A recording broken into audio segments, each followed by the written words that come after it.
Aujourd'hui, nous avons chacun d'entre nous le devoir sacré de porter à l'opinion européenne une image objective de la tragédie de Kocaeli, du conflit arméno-azerbaïdjanais et du problème du Haut-Karabakh.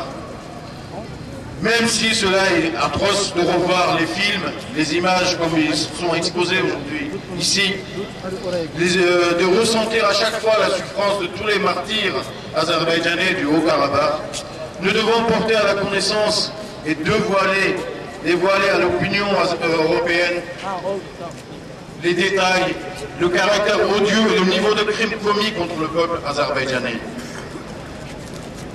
Nous devons tout faire pour démasquer et montrer le vrai visage des nationalistes arméniens qui se font passer pour des opprimés et des martyrs, alors que le 26 février 1992, à Kocaeli, au Karabakh, les forces armées arméniennes et les terroristes arméniens du mouvement fasciste Tachakutsion ont massacré des centaines de milliers d'Azerbaïdjanais sans défense.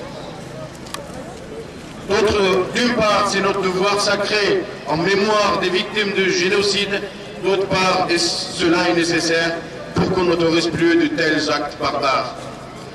En ce jour de deuil national en Azerbaïdjan, où l'émotion est au plus haut point en pensant aux martyrs de Kocaeli, je souhaite en votre présence présenter nos condoléances aux familles et ainsi qu'à tout le peuple azerbaïdjanais en disant que nous ne les oublions pas, que Dieu ait les âmes des martyrs de génocide.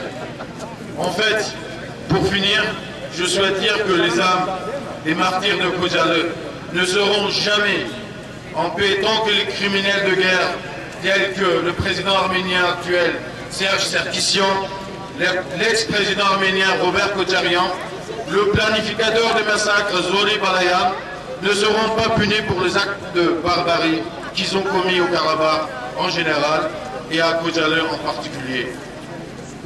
Nous non plus, nous ne pardonnerons jamais tant qu'ils n'auront pas payé pour leurs crimes à Kocaeli. Nos mains ne seront toujours à leur coller pour rappeler qu'ils ont assassiné des enfants, des femmes et des vieillards à Kocaeli. Nous demandons la justice pour Kocaeli, pour les enfants, pour les femmes, pour les vieillards et pour tous les civils massacrés à Kocaeli. Maintenant, je vous invite à une minute de silence.